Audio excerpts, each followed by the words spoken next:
katambay at good morning all. Ang petsa pala natin is June 20, 2026 sa oras na 4:30 na ng umaga. So ayun mga katambay at ayan, nandito ko nag-intro sa likod dahil matutulog pa lang ang aking kapatid.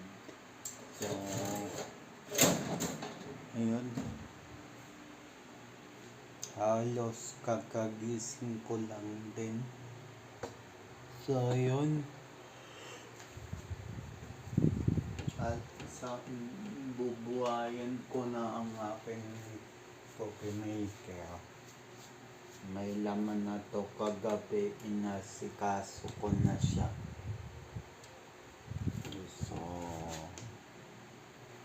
So yun mga katambay, at pinatay ko na yan.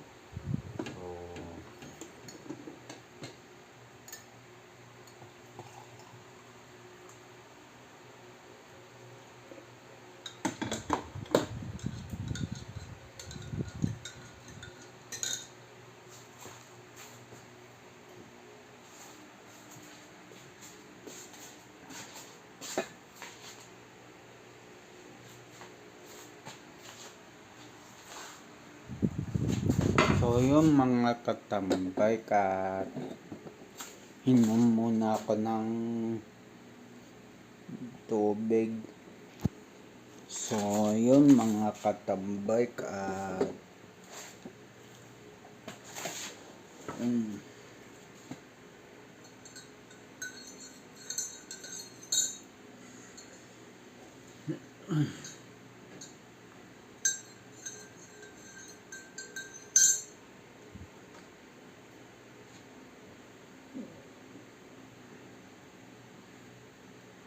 so yun mga katambay, at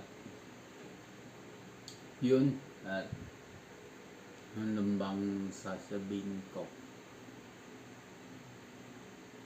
Yun, pinapupunta uli ko dun sa bahay ng aking mama, pero hindi ko na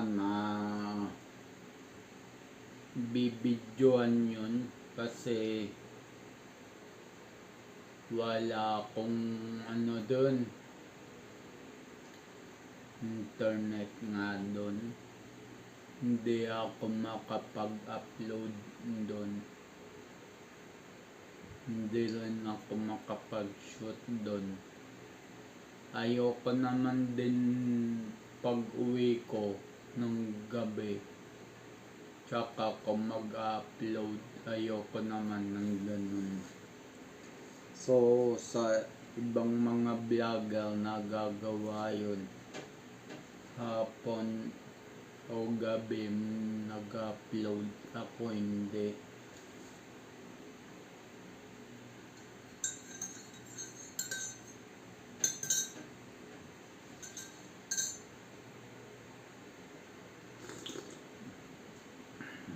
Gaya ng parating sinasambit ng aking kapatid.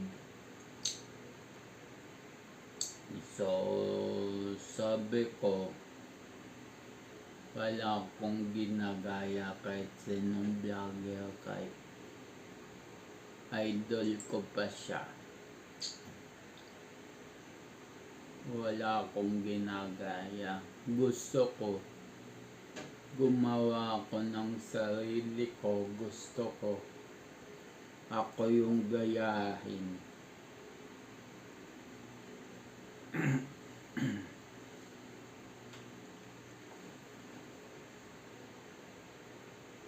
Kumbaga nga, ika nga ng iba, it's my own business.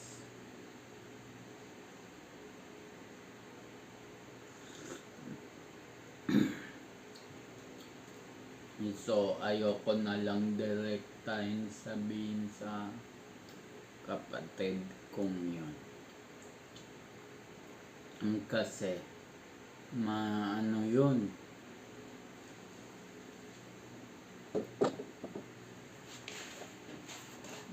conflict yun.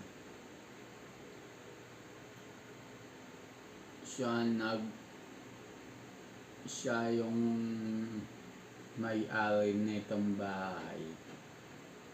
Siya nagbabayad ng kuryente, tubig,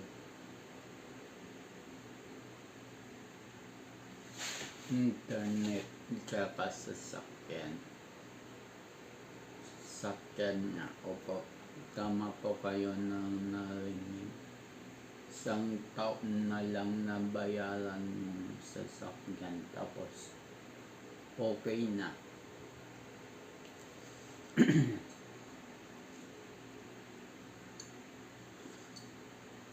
Kaya ayaw kong dagdagan yung stress niya. O kahit okay lang kahit ako ma-stress sa kanya. Basta wag na siya ma-stress. Ganun naman yung trabaho ng mga panganay. Kami yung sumasalo ng mga stress, isipin.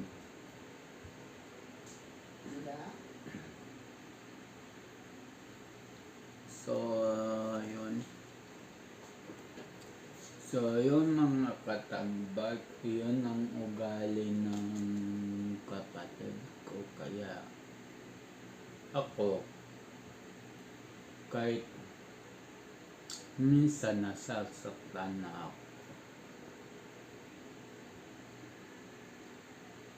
hindi na ako kumikibo para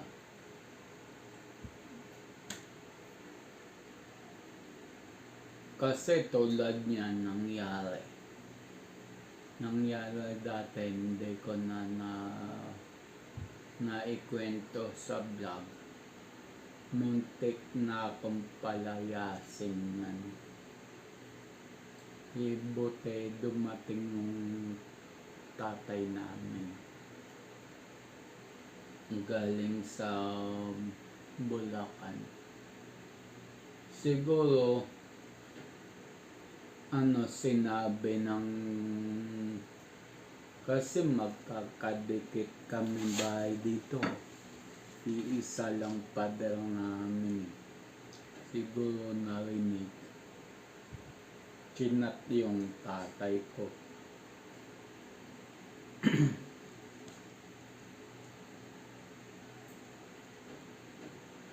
So yun,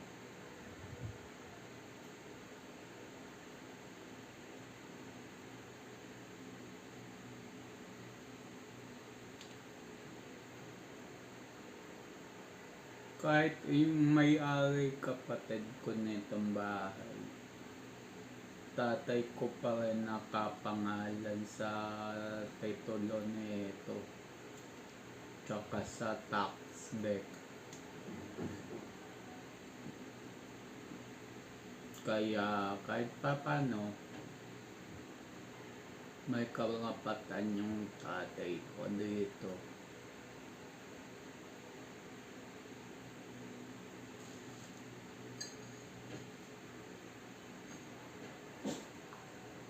Naguluhan kayo sa nangyari, no? Dalawang may-ari na itong bahay. Dito, ganito yan kasi.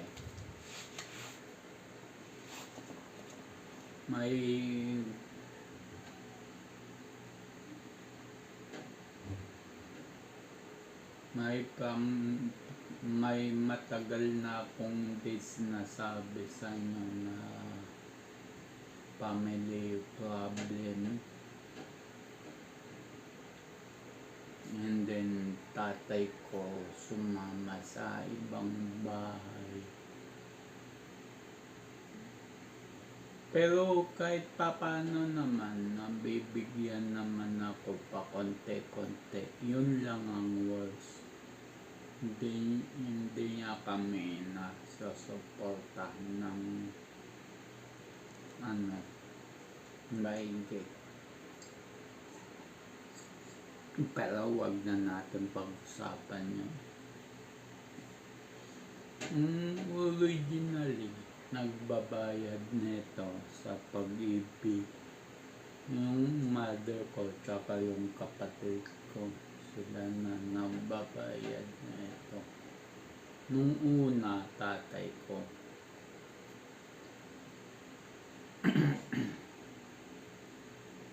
Lahat nga kami, ako nung una, nung umpisa ko, nagalit ako sa tatay ko. Pero, naintindihan ko rin.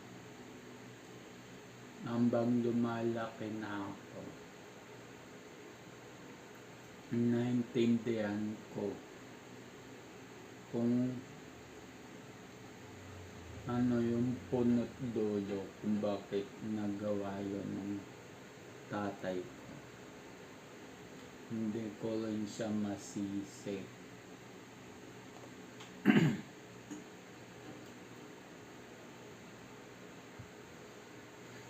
Kaya napapasalamat pa rin ako na may tatay ako sa kabila lahat nangyari. Yung iba nga dyan, wala nang nanay hanggang lumalaki sila. Yung iba naman, wala silang tatay hanggang lumalaki sila. So, ayun. Yun ang mas masakit.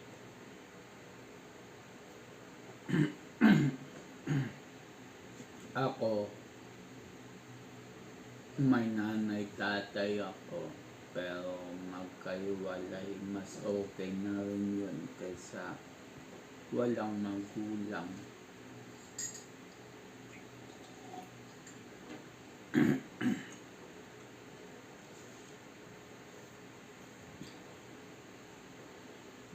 So, yun, mabalik tayo sa topic kanina. So, yun, di bale na ako ma-stress mentally.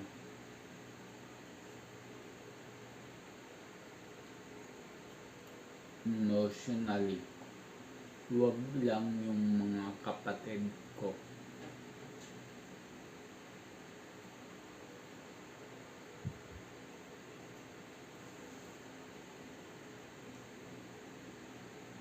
Ganun naman siguro yung mga panganay, no, sa mga kapatid niya. Okay lang kami ma-stress. Huwag lang yung mga kapatid namin.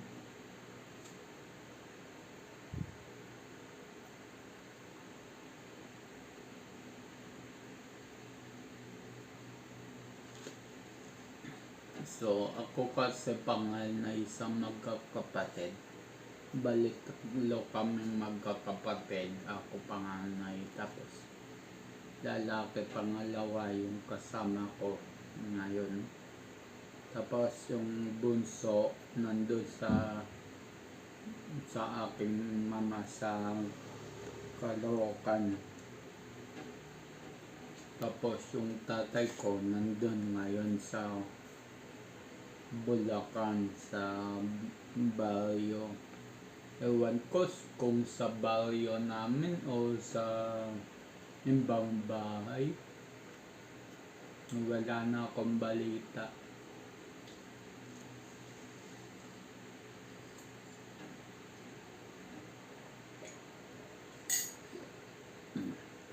So, ayun. Paubos na ang aking kape.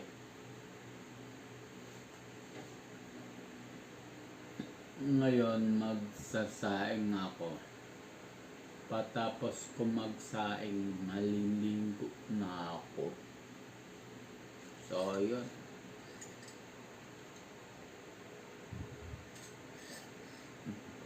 Pupunta kasi ko ulit sa bahay ng aking mama.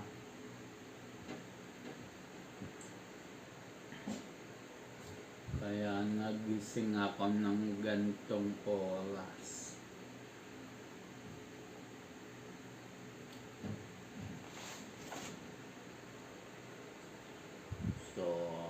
ngayon.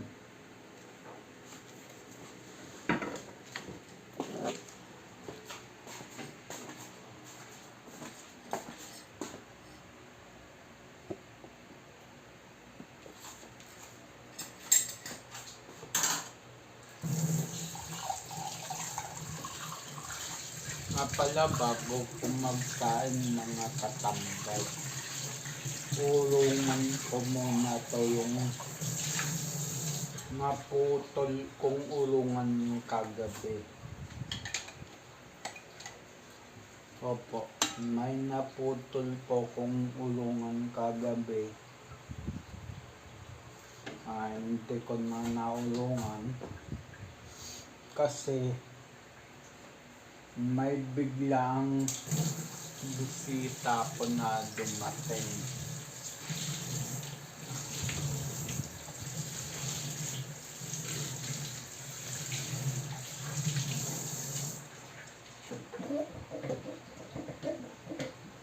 Ang mga anong oras na yon, alas 8.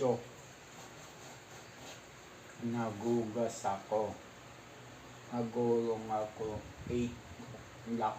Tapos bigla ang dating ng bisita, subscriber.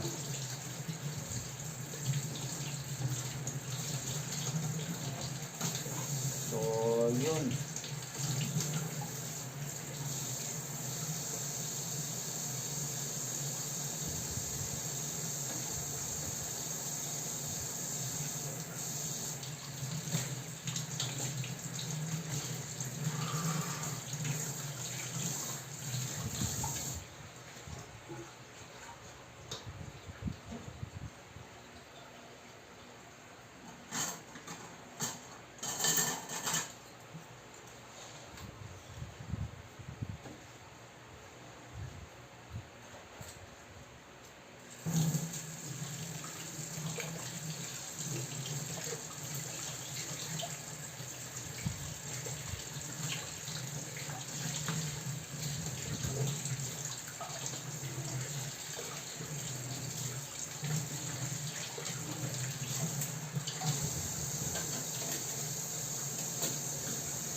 So, hindi ko na makukunan yung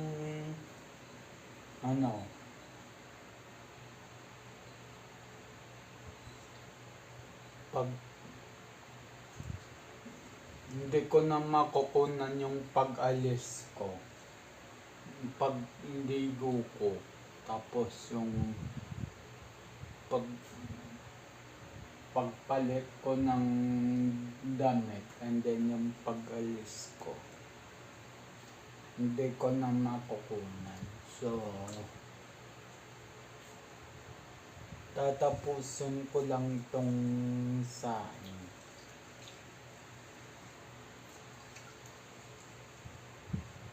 And then, yun.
So, ayun.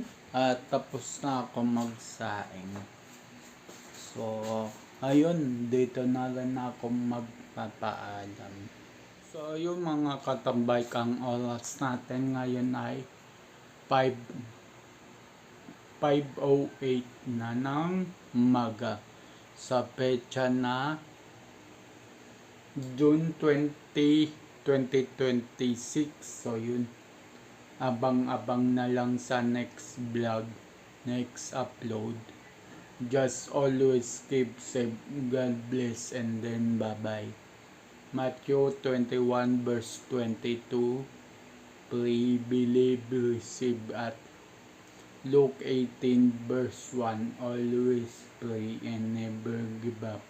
Yung sa Luke 18 verse 1, always pray and never give up. Lagi kang magdasal, huwag kalimutan magdasal. At kahit anuman unos o pagsubok sa buhay, huwag mong susukuan, laban lang. So, ayun, at bye-bye. At iwas din sa mga negative vibes. So, ayun, bye-bye. Ingat.